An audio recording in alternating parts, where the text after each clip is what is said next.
Dear student एवं education पथ में आप सभी का स्वागत है। मैं अजय मणि। छात्रों, आज इस वीडियो में कक्षा 10 के गणित का पेपर जो 2019 में पूछा गया है, जिसका कोड है 822 AX। इस प्रश्न पत्र के प्रश्न संख्या 1 से लेकर प्रश्न संख्या 5 के सभी प्रश्नों को हल करने वाले हैं, तो आप सब वीडियो में बने रहें। चलिए बिना देर किए हुए वीडियो को शुरू करते हैं। पहला क्वेश्चन है हमारा, किसी पूर्णांक m के लिए प्रत्येक धनात्मक समपूर्णांक क्या होगा।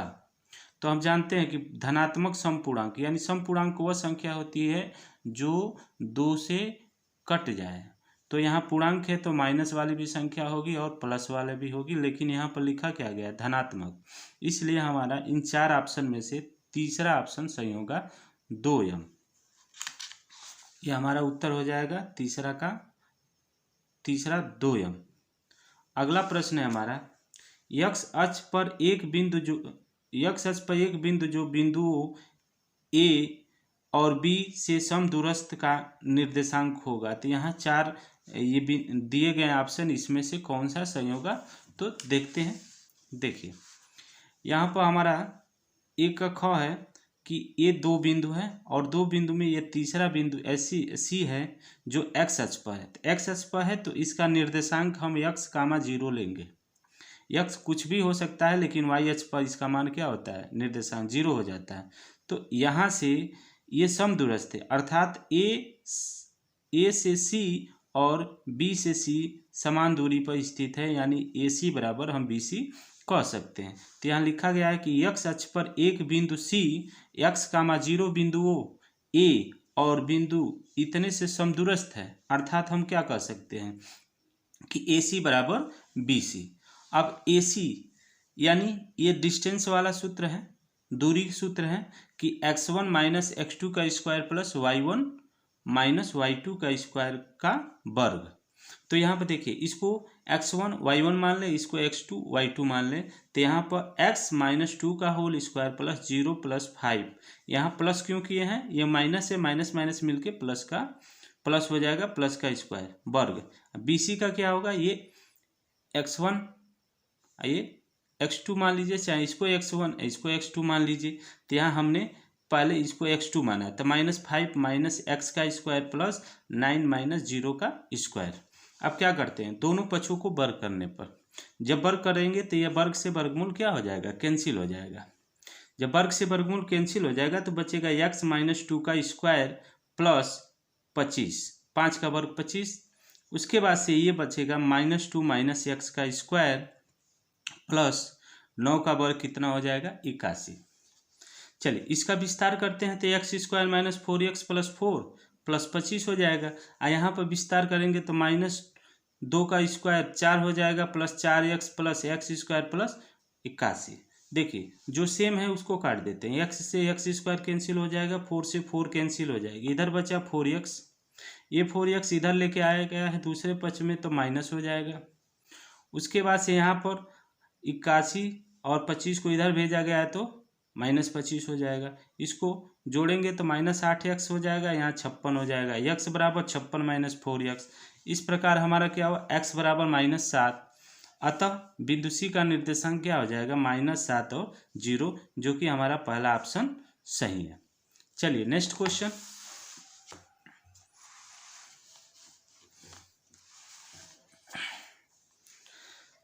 ये ग है पहला का, चित्र में यदि O केंद्र से वृत्त की PQ और PR 2 स्पर्श रेखाएं हैं और कोण QPR = 46 अंश, तो कोण QOR का मान ज्ञात करना है। देखिए यहाँ से ये कोण 46 अंश है और हमको कोण क्या करना है, QOR ये वाला कोण हमको ज्ञात करना है, और यहाँ पर 4 ऑप्शन दिए गए हैं।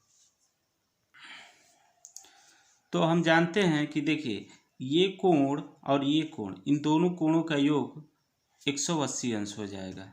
तो यहाँ पर हमारा दिया गया है कि QPR कितना है, 46 अंश। ये हमको मालूम नहीं है, ये निकालना है। बराबर कितना हो जाएगा, 180 यानी 180। तो QOR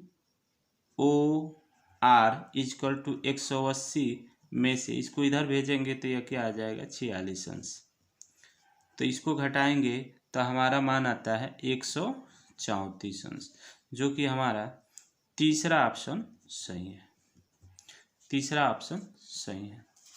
चलिए नेक्स्ट क्वेश्चन देखते हैं। घ में 2 tan 30 अंश बटा 1 माइनस tan स्क्वायर 30 अंश का मान कितना होगा। तो चलिए इसको हल करते हैं। यह है 2 tan 30 अंश 1 माइनस tan स्क्वायर 30 अंश। तो देखो इसको हम दो तरीके से हल कर सकते हैं। पहला तरीका है कि एक सूत्र होता है 2 tan a बटा 1 माइनस tan स्क्वायर a बराबर होता है tan 2a। ये tan 2a का सूत्र होता है। तो इस सूत्र से अगर हम हल करते हैं तो यहाँ 30 अंश है, तो इसका मान आ जाएगा, जो पहला फर्स्ट तरीका है, तो यहाँ पर हो जाएगा tan 2 गुणे 30 अंश, यानी ये कुल हो जाएगा tan 60 अंश। ये हो गया, जो कि हमारा ऑप्शन नंबर 3 सही होगा। और दूसरी विधि जो है सेकेंड विधि, इससे अगर ये सूत्र अगर मालूम नहीं है तो दूसरी विधि से भी हम हल कर सकते हैं। 2 गुणे tan 30 अंश का मान क्या होता है, यहाँ पहले लिख लेते हैं। tan 30 अंश बटा में 1 माइनस tan स्क्वायर 30 अंश। इसको हल करते हैं तो 2 गुणे 30 अंश का मान 1/√3 हो गया। आइए 1 माइनस 1/√3 का होल स्क्वायर। इसको हल करेंगे तो हमारा मान आ जाएगा यहाँ पर 2/√3। इस पूरे को हल करने पर 1/3 3 में से 1 घटाओगे तो ये हो जाएगा 3। अब ये हल किया जाएगा तो हल करने पर मान आ जाएगा हमारा √3। √3 कितना होता है, tan 60 अंश का मान होता है। तो इस तरीके से भी आप हल कर सकते हो। ठीक है, अगला क्वेश्चन हमारा है अंग का है पहला। एक घड़ी की मिनट की सुई 8 सेंटीमीटर लंबा है। 5 मिनट में मिनट की सुई द्वारा बनाए गए त्रिज्याखंड का क्षेत्रफल हमको ज्ञात करना है। तो देखिए यहाँ पर ये इसकी लंबाई कितनी है, 8 सेंटीमीटर है, और 5 मिनट में मिनट की सुई द्वारा बनाए गए त्रिज्याखंड का क्षेत्रफल ज्ञात है। तो त्रिज्याखंड का क्षेत्रफल हमारा क्या होता है, θ/360 पाई r स्क्वायर। तो इस फार्मूले से हम इसको हल करें। तो पहला का अंग का हल है, मिनट की सुई की लंबाई हमारा दिया गया 8 सेंटीमीटर। तो देखिए ये घड़ी है, यहाँ से यहाँ तक 5 मिनट चली है। तो 5 मिनट में कितने अंश का कोण बनाएगी। तो देखिए यहाँ पर 1 मिनट में 6 अंश का कोण बनता है। तो हमने लिखा है मिनट की सुई द्वारा 5 मिनट में बनाए गए कोण 5 गुणे 6 अंश बराबर 30 अंश हो गया। अब हम त्रिज्याखंड AOB का क्षेत्रफल ज्ञात करेंगे। तो θ/360 पाई r स्क्वायर होता है। तब यहाँ पर इसका मान कितना हो जाएगा, थीटा की जगह पर 30 अंश बटा 360 अंश, और इसका मान होता है 22/7। तो पाई हो गया, और उसके बाद से r का मान r स्क्वायर है। तो ये कटेगा तो कुल मिला के कितने बार में कटेगा, 12 बार में। तो 1/12 पाई r स्क्वायर, ये सेंटीमीटर स्क्वायर होगा। तो हमारा ऑप्शन दूसरा सही होगा। देखिए दूसरा है पाई r स्क्वायर बटा 12, यही हमारा उत्तर सही होगा। चलिए नेक्स्ट क्वेश्चन देखते। पहला का च है, एक थैले में 3 लाल और 2 नीला गेंद है। थैले में यादृच्छिकता एक गेंद निकाली जाती है। एक नीले गेंद निकाले जाने की प्रायिकता। तो ये प्रायिकता का है। तो देखिए यहाँ एक थैले में 3 और 2 लाल, टोटल कितने गेंद हैं, 5 गेंद हैं। 5 गेंद में से जो 2 गेंद है वो नीला है। तो इसकी प्रायिकता कितनी होनी चाहिए, टोटल नीले गेंद की संख्या बटा कुल गेंद, तो 2/5, ये हमारा तीसरा ऑप्शन सही होगा। तो देखिए यहाँ पर कुल गेंद 3 लाल 2 नीला यानी 5 गेंद हो गया। एक नीला गेंद निकाले जाने की प्रायिकता 2/5 होगा, जो कि हमारा ऑप्शन नंबर तीसरा सही होगा। चलिए अगला क्वेश्चन लेते हैं। दूसरा का क है, चित्र में दिया गया है, यहाँ पर चित्र है AO बटा OC बराबर BO बटा OD बराबर 1/2 है। यहाँ AB का मान दे दिया गया है 5 सेमी, तो DC का मान ज्ञात करना है। यहाँ AB का मान दे दिया गया है और DC का मान हमको ज्ञात करना है। तो चलिए देखते हैं इस प्रश्न को। दूसरा के क का हल है, यहाँ पे देखिए AO/OC बराबर BO/OD बराबर 1/2 ये दिया गया है, और चित्र में हम देख रहे हैं कि कोण AOB और कोण COD ये बराबर हो गए। क्यों? क्योंकि ये शीर्षाभिमुख कोण है। अगर इस तरह का कोई चित्र बना हुआ है तो ये कोण और ये कोण बराबर, आमने सामने का कोण बराबर होता है किससे? शीर्षाभिमुख कोण से। तो देखिए यहाँ दो भुजाओं का अनुपात बराबर है, एक कोण बराबर है, इसलिए यह त्रिभुज AOB और त्रिभुज DOC क्या होगा? समरूप होगा। जब समरूप होगा तो हम समरूप की स्थिति में यह कह सकते हैं कि यह तीनों भुजाएं आपस में क्या होंगे? बराबर होंगे। तो इस प्रकार समीकरण 1 और समीकरण 1 तथा समीकरण 2 से क्या हमको रिजल्ट मिलेगा? यानी AB/DC बराबर 1/2, और यहाँ पर AB दिया गया है। AB कितना है? AB 5 है बटा DC बराबर 1/2। यहाँ पर AB बराबर 5 सेमी दिया गया है, तो DC बराबर हो जाएगा 5 × 2 यानी कुल मिला के 10 सेमी हमारा उत्तर हो जाएगा। यही पूछा जा रहा है। नेक्स्ट क्वेश्चन है, यह है sin 27 अंश बटा cos 30 अंश का मान क्या होगा? तो एक एक नंबर का ये क्वेश्चन है। तो यहाँ पर देखिए हमारा दूसरा के ख का हल,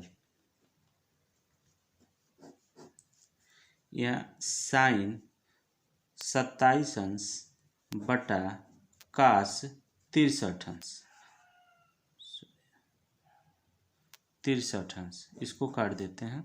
sin 27 अंश बटा cos 63 अंश। तो देखिए ये 90 माइनस थीटा पर हम तोड़ेंगे, यानी 90 माइनस थीटा वाला फार्मूले से। तो इसको हम लिख सकते हैं sin 90 अंश माइनस 63। जब 90 में से 63 घटाएंगे तो ये 27 दे देगा, तो हम इसको 27 को हम ऐसे भी लिख सकते हैं, और cos 63 अंश। अब यहाँ पर देखिए sin 90 माइनस थीटा क्या देता है? cos 63 हो जाएगा, और यहाँ बचेगा cos 63, तो कुल मिला के ये कट के 1 दे देगा। यही हमारा उत्तर हो जाएगा। चलिए नेक्स्ट क्वेश्चन अगला है 2 का घ, प्रायिकता ज्ञात कीजिए यदि संख्या 1 से लेकर 35 से चुनी गई एक संख्या 7 के गुणज है। यानी संख्या कितनी है? 1 से लेकर 35 तक, और 7 का गुणज की हमको प्रायिकता ज्ञात करनी है। तो देखिए यहाँ पर कुल संख्याएं 35 है, 7 के गुणज हो जाएंगे 7, 14, 21, 28 और 35, यानी टोटल 1, 2, 3, 4, 5 हो गए। तो प्रायिकता क्या हो जाएगी? यहाँ पर 7 के गुणज की कुल संख्या बटा कुल संख्या है 35, तो ये हमारा हो जाएगा 5 एकम 5 और 5 सत्ते 35, 1/7 हो जाएगा। ये आंसर हो जाएगा। नेक्स्ट क्वेश्चन हमारा है तीसरा का क, बिना लंबी विभाजन प्रक्रिया किए दर्शाइए कि प्रमेय संख्या 17/8 शांत दशमलव है या अशांत आवर्ती दशमलव है। बिना वास्तविक विभाजन किए इसका दशमलव प्रसार भी ज्ञात कीजिए। तो हमको ये बताना है कि ये शांत है कि अशांत है। तो चलिए देखते हैं यहाँ पर तीसरा का क का हल। तो यहाँ पर हम लिखेंगे 17/8।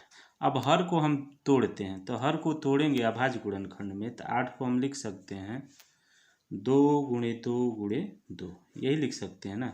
तो 17 बट्टे क्या हो गया 2 पघात 3।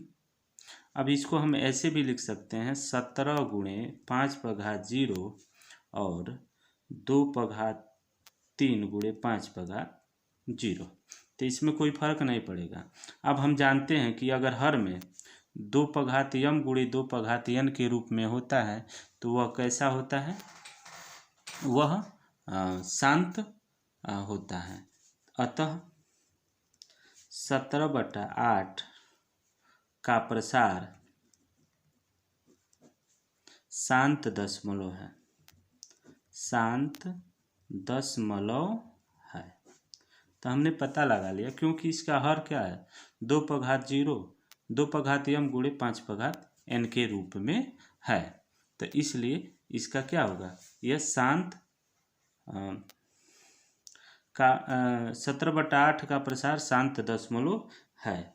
और ये भी बताना है इसका दशमलव प्रसार भी ज्ञात कीजिए। तो ये कितने स्थान तक इसका होगा, तो ये दशमलव की 3 स्थान तक होगा ये। ठीक है, अगला क्वेश्चन है हमारा तीसरा का ख। तीसरा का ख दिया है बहुपद f(x) बराबर इतना को बहुपद g(x) से भाग दीजिए और विभाजन एल्गोरिथम से क्या कीजिए, सत्यापित कीजिए। तो यहाँ f(x) क्या है 3x² minus x³ minus 3x plus 5। तो इसको हम क्या करते हैं, पहले घात आरोही क्रम या अवरोही क्रम में बैठा लेते हैं। तो सबसे पहला घात है x³ plus 3x² minus 3x plus 5 और gx क्या दिया गया है x माइनस 1 माइनस x²। तो इसको भी हम बढ़ते क्रम में घटते क्रम में बैठा लेते हैं। अब यहाँ पर हम भाग देते हैं, तो भाग देंगे किस में किसका, तो minus x³ plus 3x² minus 3x plus 5 और यहाँ से minus x² plus x minus 1 से भाग देंगे। तो देखिए यहाँ पर x² x से क्या होगा minus x³ plus x² minus x। अब घटा दें तो ये प्लस हो जाएगा, माइनस ये प्लस होगा, ये कट जाएगा, बचेगा हमारा 2x²। इसमें से घटाएंगे तो ये बचेगा माइनस 2x। 5 को उतार लेते हैं। अब माइनस 2 बार में जाएगा भाग तो 2x² माइनस 2x प्लस 2, यहाँ माइनस प्लस माइनस कट गया। यहाँ से क्या हो जाएगा हमारा, ये भी प्लस माइनस से कट जाएगा, यहाँ केवल बचेगा 3, 3 से इसमें हो जाएगा। तो यहाँ भाज्य क्या हमारा,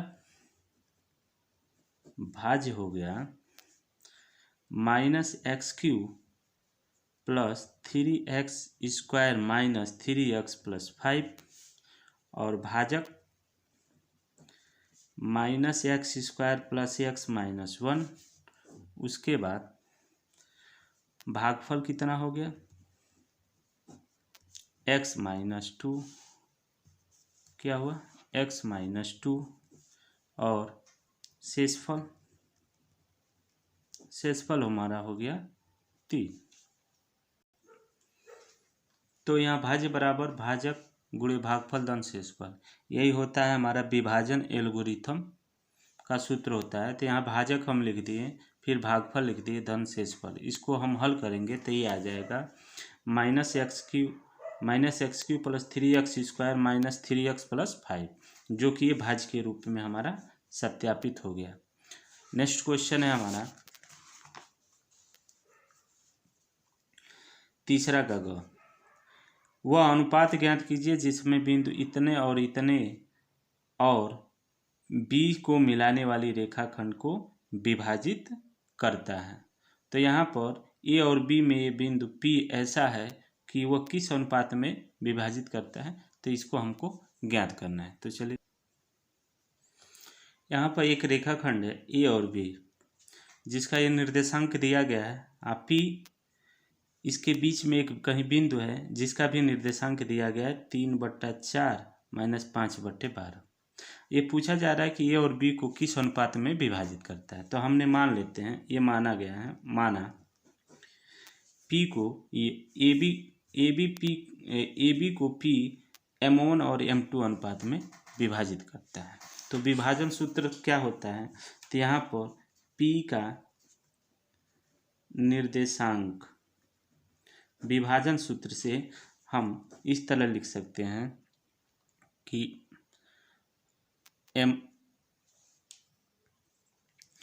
ये होता है हमारा M1x2 + M2x1 बटा M1 धन M2 M1 y2 धन M2 y1 बटा M1 धन M2।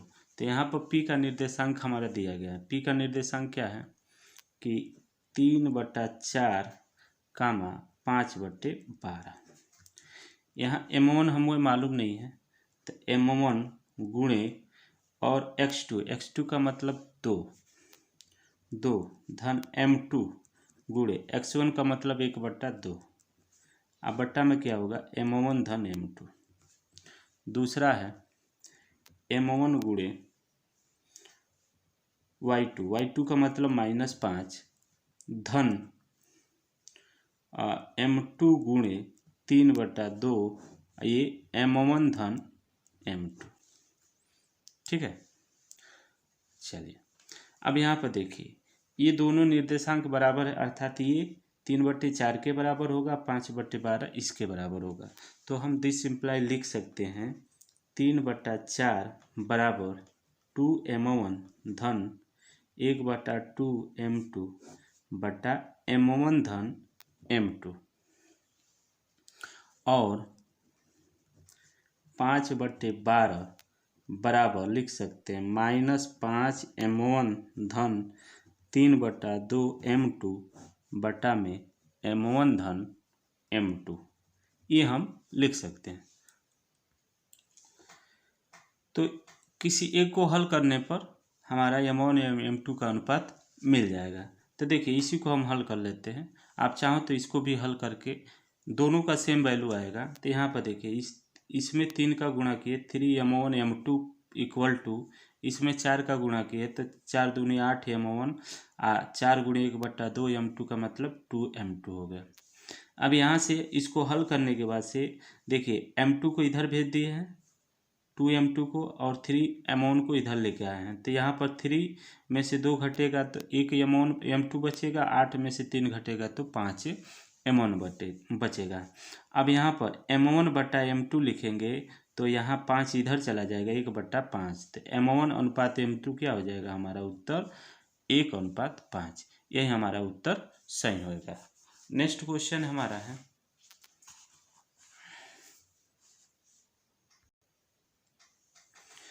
तीसरा का घ। एक शंक्वाकार बर्तन जिनकी आंतरिक व्यास 10 सेमी है और ऊंचाई 24 सेमी है, पानी से भरा है। पानी के एक बेलनाकार पात्र जिनका आंतरिक व्यास 20 सेमी है डाला जाता है। तो बेलनाकार पात्र में डाले गए पानी की ऊंचाई क्या होगी। तो देखिए इस तरह का, जैसे एक शंक्वाकार है एक बेलनाकार है, इस शंक्वाकार में पानी भरा हुआ है और बेलनाकार में पानी उसको फिर उसमें गिराया जा रहा है, डाला जा रहा है। तो यहाँ पर इसकी ऊंचाई पूछा जा रहा है। तो ये ध्यान दीजिएगा कि यानी जितना इसका आयतन होगा उतना ही आयतन इसका होगा। तो इन दोनों के आयतन जब बराबर कर देंगे तो हम बेलनाकार पात्र की ऊंचाई ज्ञात कर सकते हैं। तो चलिए देखते हैं इसको। हम मान लेते हैं कि बेलन की ऊंचाई h सेमी है। तो यहाँ पर देखिए इसमें पानी भरा हुआ है, इस पानी को इसमें डाल दिया गया है। तो ये पानी की सतह कितनी ऊंचा होगी, तो हम इसको मान लेते हैं कि h सेमी ऊंचा पानी होगा। तो यहाँ पर दिया गया है जो लिख लिए हैं। शंकु का आंतरिक व्यास d 10 सेमी, इसकी त्रिज्या हो जाएगी 10 का आधा 5 सेमी और ऊंचाई दिया गया है 24 सेमी। बेलन का जो आंतरिक व्यास d डैश कर लिए हैं 20 सेमी, तो इसका आंतरिक त्रिज्या क्या होगी 10 सेमी। तो देखिए यहाँ पर शंकु का आयतन, चूंकि शंकु का आयतन बराबर बेलन का आयतन, यानी बेलनाकार पात्र का आयतन। तो यहाँ शंकु का आयतन होता है हमारा 1/3 पाई r²h, और यहाँ पर इसको एक h है तो इसको h' मान लेते हैं, और यहाँ से 1/3 पाई r²h, तो ये होता है पाई r' का स्क्वायर इंटू h'। ये हो गया। देखिए पाई से पाई कैंसिल हो जाएगा यहीं पे। अब यहाँ पे 1/3 r का मान यहाँ पर 5 है और गुणे 24 इक्वल टू r का यहाँ पर मान कितना दिया गया है, 10 का स्क्वायर गुणे h'। ये हो गया। हल करेंगे हम तो h' बराबर हो जाएगा 5 गुणे 24/3, और ये 10 ये 5 का वर्ग है तो ये 25 हो जाएगा, 5 का वर्ग हो जाएगा।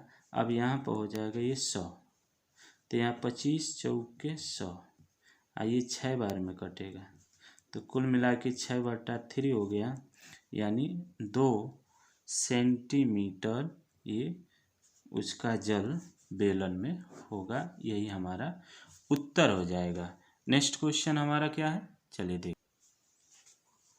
चौथा का क है, सिद्ध कीजिए कि √2 एक अपरिमेय संख्या है।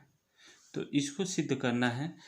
तो ये प्रश्न हमारा एनसीईआरटी की बुक, देखिए यहाँ पर एनसीईआरटी की बुक प्रमेय 1.4 में दिया गया √3 एक अपरिमेय संख्या है। तो इसको आप लोग देख सकते हैं, ये एनसीईआरटी की बुक में प्रमेय में दिया गया है। तो चलिए नेक्स्ट क्वेश्चन हम देखते हैं। इसमें अगला क्वेश्चन है इसका 4 का ख, 2 और 100 के बीच सभी पूर्णांक विषम पूर्णांक जो 3 से विभाज्य हैं का योग ज्ञात करना है। 2 से लेके 2 और 100 के बीच सभी विषम पूर्णांक जो 3 से विभाज्य हों तो उनका हमें योग, यहाँ 2 और 100 के बीच सभी विषम पूर्णांक जो 3 से विभाज्य हैं। तो यहाँ देखिए 3, 9, 15, 21 आगे भी बढ़ते जाएंगे, लास्ट में हमारा पद क्या होगा, 19 है। अब इन सब का योग ज्ञात करना है। तो देखिए हम देख रहे हैं कि 3-3 का गैप चल रहा है, इसमें जो गैप है ये 6 का गैप है, फिर 6 का गैप है, फिर 6 का गैप है, यानी 6-6 का गैप चल रहा है, यानी अंतर कितना चल रहा है, 6-6 का। तो यह जो सीरीज बनेगा वो एपी में बनेगा, समांतर क्रम में। तो यहाँ प्रथम पद a बराबर 3 हो गया, सारवंतर d 9 - 3 = 6, और यहाँ अंतिम पद L बराबर कितना है, 99 है। तो अंतिम पद L का मान होता है a + n - 1 × d बराबर ये 99 हो जाएगा। a का मान 3 है, धन n - 1, और ये मान हो जाएगा हमारा 6 = 99। अब इसको हल करेंगे तो 3 धन 6n - 6 बराबर 99। तो यहाँ पर 6n बराबर 99 और ये 3 इधर जाएगा तो 102 हो जाएगा। इस प्रकार n का मान हमारा हो जाएगा 17 हो जाएगा। तो हम Sn निकालेंगे। Sn, तो Sn का सूत्र होता है n/2 a + l। तो यहाँ n का मान 17/2 और a का मान 3 है, धन 99। तो 17/2 गुणे 102 कटेगा तो 5 और 1, यानी 17 गुणे 91। अब इसका गुणा करेंगे तो हमारा मान आ जाएगा 867।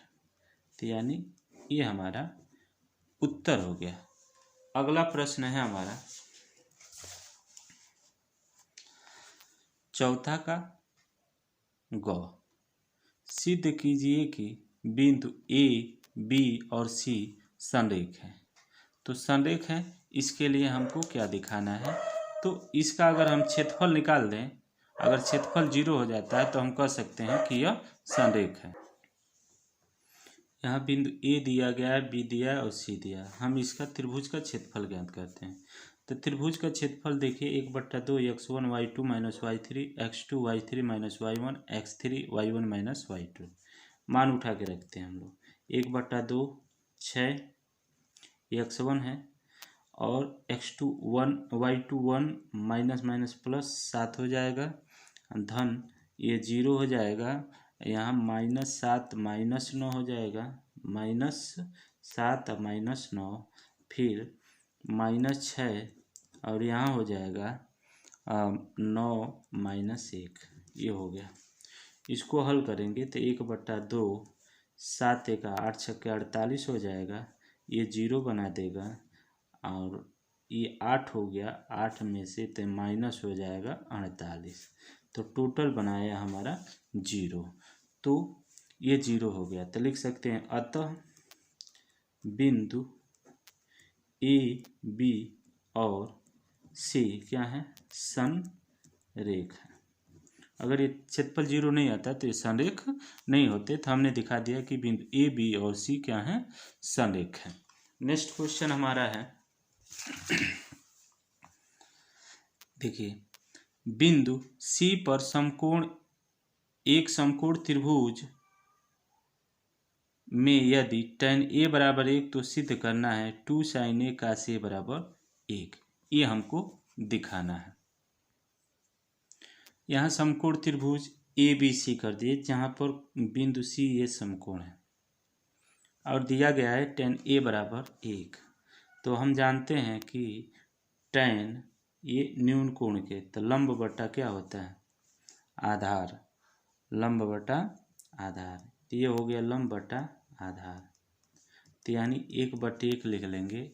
दिस इम्प्लाई हम लिख सकते हैं लंब बराबर 1 और आधार बराबर 1, तो ये भी 1 हो गया, ये भी 1 हो गया।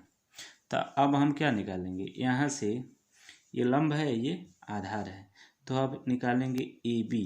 तो ए बी क्या होगा, ए सी का स्क्वायर धन ए बी सी का स्क्वायर, इसको कहते हैं पाइथागोरस प्रमेय, ये पाइथागोरस प्रमेय से है। चलिए, तो 1 का स्क्वायर धन 1 का स्क्वायर, कुल मिला के हो जाएगा √2, यानी करणी में 2 हो गया। तो ए बी का मान कितना हो गया, 2 हो गया, ये √2। अब हमको सिद्ध क्या करना है कि sign A 2 sin a cos a बराबर हमको दिखाना है 1। तो यहाँ देखिए 2 हो गया, साइन ए बराबर साइन ए, तो क्या होता है लंब बटे कोण, तो 1/√2 और कास ए बराबर आधार बट्टा कोण, तो 1/2। तो यहाँ मान उठा के रख देते हैं 1/√2 गुणे 1/√2। तो देखिए इससे ये 2 कट गया, 1 एकम 1, ये राइट हैंड साइड हो गया, हमारा आंसर हो गया। चलिए नेक्स्ट क्वेश्चन, 5वां क्वेश्चन है, सिद्ध कीजिए कि रैखिक समीकरण युग्म इतना और इतना का संगत है। तो बज्र गुणनखंड विधि से हल ज्ञात करना है, तो हमको ये बज्र गुणनखंड विधि से हल करना है। चलिए, तो देखिए यहाँ पर हमने लिख लिया, ये 2 रैखिक समीकरण हैं। यहाँ a1 बराबर 3/2, b1 बराबर 5/2, c1 बराबर -7, a2 बराबर 9, b2 बराबर -10 और c2 बराबर -4। बज्र गुणनखंड में क्या होता है, x y और 1 लिख लेते हैं। ये a1 p1, उसके बाद से c1 और फिर a1 फिर b1, इस तरह हम लिख लेते हैं और फिर एरो बनाते हैं, इसका इस तरह, फिर ऐसे, फिर यहाँ हम ऐसे बनाते हैं, फिर ये ऐसे बनता है। इसी तरह हम, ये बज्र गुणनखंड का विधि है। तो यहाँ यक्स बराबर लिख देंगे। देखिए 5/2 में 14 का गुणा हो जाएगा तो देखिए 7 यानी -35 हो जाएगा। और उसके बाद से माइनस होता है माइनस माइनस प्लस और 10 यानी 70 हो गया बराबर y बटा देखिए 9 में 7 का गुणा होगा तो -63 हो जाएगा और इसका गुणा होगा तो 7 त्रिक 21 यानी +21 हो जाएगा। इसके बाद 1 बटा देखिए माइनस इसमें गुणा होगा तो -15 हो जाएगा और इसका गुणा होगा तो -45/2 हो गया। तो x बराबर ये हो जाएगा 35 और 70 तो -105 y 63 में से 21 को जमा करेंगे तो कितना होगा -42 और इसको जमा कर लें तो 1/, इसको हल करने पर क्या होगा 15 दूनी 30 और 45 75 यानी 2 ऊपर चला जाएगा 75 माइनस हो जाएगा। अब ये हल करते हैं। दिस सिंप्लाई हम क्या करते हैं x बराबर -105 इक्वल टू 2 बटा -75 तो x बराबर होगा 2 बटा -75 गुणे -105। तो इसको हल करेंगे तो हमारा मान आ जाएगा माइनस से माइनस कट जाएगा और इसको काटोगे तो ये 14 बार में कट जाए 14 दूनी 42 21 बार में कटेगा 21 दूनी 42/15। इसी तरह यहाँ पर y -42 इक्वल टू 2 बटा -75 के बराबर कर लें तो y बराबर हो जाएगा हमारा 2 गुणे -75 गुणे -42 माइनस से माइनस कट जाएगा और इसका मान आ जाएगा 28/25। तो ये हमारा आंसर हो गया। अगला क्वेश्चन हमारा है 5वां का ख। 8 सेमी का एक रेखाखंड AP खींचना है। A को केंद्र लेकर 4 सेंटीमीटर की त्रिज्या वृत्त खींचना है और B को केंद्र मारकर 3 सेंटीमीटर की त्रिज्या वृत्त खींचना है। तो प्रत्येक वृत्त के दूसरे वृत्त के केंद्र से स्पर्श रेखा की रचना करना है। रचना का पद भी हमको लिखना है। तो ये ज्यामिति का है। इसके बाद से अगला प्रश्न हमारा है कि सिद्ध कीजिए कि sin 4θ minus cos 4θ equal to sin square theta -1। तो इसको देखते हैं हम लोग।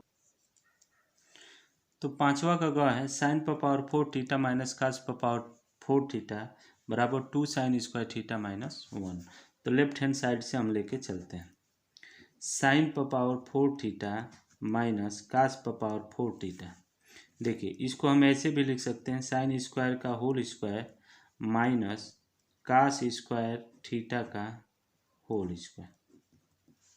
एक सूत्र हम जानते हैं a square minus B square बराबर a माइनस बी और a प्लस बी। इसी सूत्र का हम लोग प्रयोग करेंगे। तो देखिए यहाँ पर हो जाएगा sin square theta plus cos square theta और दूसरे कोष्टक में होगा sin square theta minus cos square theta.